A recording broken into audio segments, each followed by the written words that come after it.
പത്തനംതിട്ട സീരിയലിൻ്റെ ഏറ്റവും പുതിയ എപ്പിസോഡാണ് കേട്ടോ പറയുന്നത്. അങ്ങനെ ആദർശിനെ കാണിക്കാൻ കേട്ടോ ഭക്ഷണത്തിൻ്റെ മുന്നിലിരിക്കുന്ന ആദർശ് വല്ലാണ്ട് നിരാശയിലിരിക്കുന്നതായിട്ടാണ് കാണിക്കുന്നത്.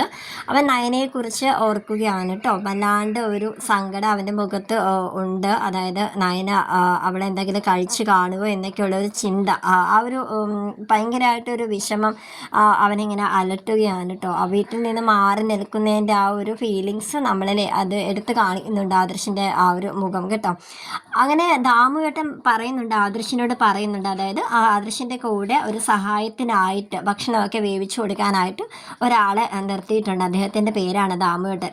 അപ്പോൾ അദ്ദേഹം പറയാണ്, ആദർശിനോട് പറയുന്നുണ്ട് കേട്ടോ, പിന്നെ മോനെ നീ എന്തെങ്കിലുമൊക്കെ ഒന്ന് കഴിക്ക്, ഇങ്ങനെ കഴിക്കാതിരുന്നാൽ എല്ലാവരും കൂടി എന്നെ കുറ്റപ്പെടുത്തുകയുള്ളൂ. മോൻ്റെ അമ്മയും ഭാര്യയും ഒക്കെ ഇടയ്ക്കിടയ്ക്ക് എന്നെ വിളിച്ച് മോൻ്റെ കാര്യം തിരക്കാറുണ്ട്. മോൻ ഇഷ്ടപ്പെട്ട ഭക്ഷണത്തിൻ്റെ കൂടെ എന്തൊക്കെ കറികളാണ് ഇഷ്ടം എന്നൊക്കെ നയന പറഞ്ഞിട്ടാണ് ഞാൻ ഇത്രയൊക്കെ ഉണ്ടാക്കി വെച്ചത്. മോൻ അതുകൊണ്ട് എന്തെങ്കിലുമൊക്കെ കഴിക്കുക. ഇനി അവർ വിളിക്കുമ്പോൾ മോൻ കഴിച്ചു എന്ന് ഞാൻ എങ്ങനെ അവരോട് കള്ളം പറയുക? ഇങ്ങനെ പോയാൽ മോൻ്റെ ആരോഗ്യസ്ഥിതിയും മോശമാകും. അതുകൊണ്ട് കഴിക്കുമെന്ന് പറയാണ് കേട്ടോ. അങ്ങനെ ആദർശ് ഞാൻ കഴിച്ചോളാം ദാമയോട്ട എന്നിങ്ങനെ പറയാണ് കേട്ടോ. നയനയുടെ കോള് വരുന്നുണ്ട്. മുറിയിൽ ചെല്ലുമ്പോഴത്തേക്കും അങ്ങനെ നയന ആദർശിനെ വിളിച്ച് ചോദിക്കുകയാണ് കേട്ടോ, ആദർശേട്ട ഫുഡൊക്കെ കഴിച്ചോ എന്ന് ചോദിക്കുകയാണ്. അങ്ങനെ ആദർശ് ഞാൻ നല്ല രീതിയിൽ തന്നെ ആഹാരമൊക്കെ കഴിച്ചിട്ടിരിക്കുകയാണ്, നീ കഴിച്ചോ എന്ന് ചോദിക്കുമ്പോഴത്തേക്കും നയനയും ഒന്നിങ്ങനെ പറയാണ് കേട്ടോ. അവരുടെ രണ്ടുപേരുടെയും സംസാരത്തിൽ ഭയങ്കര വിഷമത്തോടെയുള്ള ഒരു സംസാരമാണ് കേട്ടോ. ആ ഒരു ഫീലിങ്സൊക്കെ നമുക്ക് കാണുമ്പോൾ തന്നെ മനസ്സിലാവും. അപ്പോഴും ആദർശ് പറയുന്നത്, നമ്മുടെ മൂർത്തീസ് ജുവലറി ഇപ്പോൾ താഴ്ന്ന അവസ്ഥയിലേക്കാണ് പോയിക്കൊണ്ടിരിക്കുന്നത്. മുങ്ങിത്താഴാൻ പോകുന്ന ഒരു കപ്പലാണ്. ആ കപ്പലിനെ ഞാൻ അങ്ങ് താഴ്ന്നു പോകാനായിട്ട് ഞാൻ ഒരിക്കലും അനുവദിക്കില്ല. എങ്ങനെയെങ്കിലും അത് ഉയർത്തിക്കൊണ്ട് വരിക തന്നെ ചെയ്യും എന്ന് ആദർശേട്ടൻ, പിന്നെ ആദർശല്ല എനിക്ക് വിശ്വാസമുണ്ടെന്ന് അപ്പോഴും നയന പറയാൻ കേട്ടോ. അപ്പോൾ ഇവർ രണ്ടുപേരുടെ ഫോണിൽ സംസാരിക്കുന്നത് നമ്മുടെ ദേവ്യാനി കേൾക്കുന്നുണ്ട് കേട്ടോ. അങ്ങനെ ദേവ്യാനി ഉടനെ തന്നെ നയനയുടെ ആ ഒരു വിഷമം കണ്ടിട്ട് അച്ഛൻ്റെ അമ്മയുടെ മുറിയിലേക്ക് ഓടി ചെല്ലുന്നുണ്ട്. അങ്ങനെ എൻ്റെ മോൻ്റെയും മോളുടെയും വിഷമം എനിക്ക് കാണാനായിട്ട് ഒട്ടും പറ്റുന്നില്ല.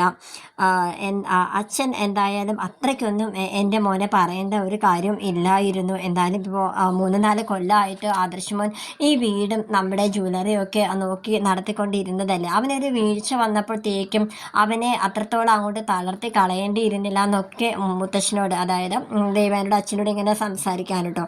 അദ്ദേഹം ആണെങ്കിൽ ദേവാന് പറയുന്നതൊക്കെ ഒരു മൗനത്തോടെ കേട്ടിരിക്കുക മാത്രമാണ് ചെയ്യുന്നത്. അപ്പോഴും അദ്ദേഹത്തിൻ്റെ ഭാര്യ അമ്മ പിന്നെ പറയുന്നുണ്ട്, ഇദ്ദേഹം ആ AN ജ്വല്ലറി ഇപ്പോൾ മാർക്കറ്റിൽ അവരാണിപ്പോൾ മുന്നിൽ നിൽക്കുന്നത്. ആ ഒരു കാര്യം ഓർത്തുകൊണ്ടാണ് ഇപ്പോൾ ഏത് നേരം ഇരിക്കുന്നത്. അതുകൊണ്ട് ഇദ്ദേഹത്തിനോട് എന്ത് കാര്യം പറഞ്ഞാലും ഇപ്പോൾ ഒന്നും തലയിലോട്ടൊന്നും കയറത്തില്ല എന്നിങ്ങനെ പറയുകയാണ് കേട്ടോ. മൂർത്തി സാറിനോട് പറയാണ്. അങ്ങനെ ദേവയാനി പറയുന്നുണ്ട്, അച്ഛ എൻ്റെ മോളുടെ വിഷമം കാണാനായിട്ട് എനിക്ക് വയ്യച്ച. അവൻ ഇപ്പോൾ നയനയുടെ വയറ്റിലാണെങ്കിൽ ഒരു കുഞ്ഞു കൂടി വളരുകയല്ലേ. അപ്പോൾ ഈ ഒരു അവസ്ഥയിൽ അവനിപ്പോൾ ഇവിടെ ഈ വീട്ടിലുണ്ടായിരിക്കേണ്ടതല്ലേ എന്നൊക്കെ ഇങ്ങനെ പറയാണ്. അദ്ദേഹം അപ്പോൾ പറയുന്നുണ്ട്, ഞാൻ ഒരിക്കലും അവനോട് ഈ വീട് വിട്ട് ഇറങ്ങാനായിട്ട് ഞാൻ അവനോട് പറഞ്ഞിട്ടില്ല എന്ന് പറയാണ്. എന്നാൽ അച്ഛൻ്റെ സംസാരം ആ രീതിയിൽ തന്നെ ആയിരുന്നു എന്ന് ദേവയാനി പറയുന്നുണ്ട് കേട്ടോ. അങ്ങനെ ഇവരുടെ ആ ഒരു സംഭാഷണം അങ്ങനെ നീണ്ടിങ്ങനെ പോവുകയാണ്. പിന്നീട് ആദർശിനെ കാണാനായിട്ട് കല്യാണിയും കിരണും കൂടെ വരുന്നുണ്ട് കേട്ടോ. അപ്പോൾ മുംബൈയിൽ വെച്ച് നടന്ന ആ ഒരു സംഭവം അവരിങ്ങനെ ചർച്ച ചെയ്തുകൊണ്ടിരിക്കുകയാണ്. അപ്പോൾ ഫോണിൽ ഒരു ഫോട്ടോ കാണിച്ചു കൊടുക്കുന്നുണ്ട്. കിരൺ ഒരാളുമായിട്ട് സെൽഫി എടുത്ത ഒരു ഫോട്ടോ ആദർശിനെ കാണിച്ചു കൊടുക്കുകയാണ് കേട്ടോ. അപ്പോൾ മുംബൈയിൽ വെച്ചിട്ട് ഞാൻ ഇദ്ദേഹത്തെ കണ്ടിരുന്നു എന്ന് ആദർശ് പറയുന്നുണ്ട്. അങ്ങനെ അവർക്ക് ആ ഒരു ഡൗട്ട് തോന്നുകയാണ്. അദ്ദേഹത്തിൻ്റെ ആ ഒരു കാര്യം അവരിങ്ങനെ ചർച്ച ചെയ്യുകയാണ്. അപ്പോൾ ഇയാൾ AN ജ്വല്ലറിയിൽ ഉള്ള ആരോ ഇയാളെ അങ്ങോട്ടേക്ക് പറഞ്ഞു വിട്ടതായിരിക്കും എന്ന് കിരണും കല്യാണിയും ആദർശിനോട് പറഞ്ഞു കൊടുക്കുകയാണ് കേട്ടോ. പിന്നെ എന്ത് സഹായത്തിനും, അതായത് മൂർത്തീസ് ജ്വല്ലറിയുടെ മുന്നോട്ടുള്ള യാത്രയിൽ എന്ത് സഹായത്തിനും കല്യാണിയും കിരണും ഉണ്ടെന്ന് ആദർശിന് വാക്ക് കൊടുക്കുകയാണ് കേട്ടോ. അങ്ങനെ അവരവിടുന്ന് ഇറങ്ങുകയാണ്. പിന്നീട് നമ്മുടെ നാഗേന്ദ്രനെ കാണിക്കുന്നുണ്ട്. അയാളാണെങ്കിൽ ഇപ്പോൾ ആദർശ് വീട്ടിൽ നിന്ന് പോയതിൻ്റെയൊക്കെ ആ ഒരു സന്തോഷത്തിലിരിക്കുകയാണ്. പിന്നെ എത്രയും പെട്ടെന്ന് അബീനെയും ജലജയും മീറ്റ് ചെയ്യുന്ന കാര്യത്തെ പറ്റിയൊക്കെ സംസാരിക്കുകയാണ് കേട്ടോ.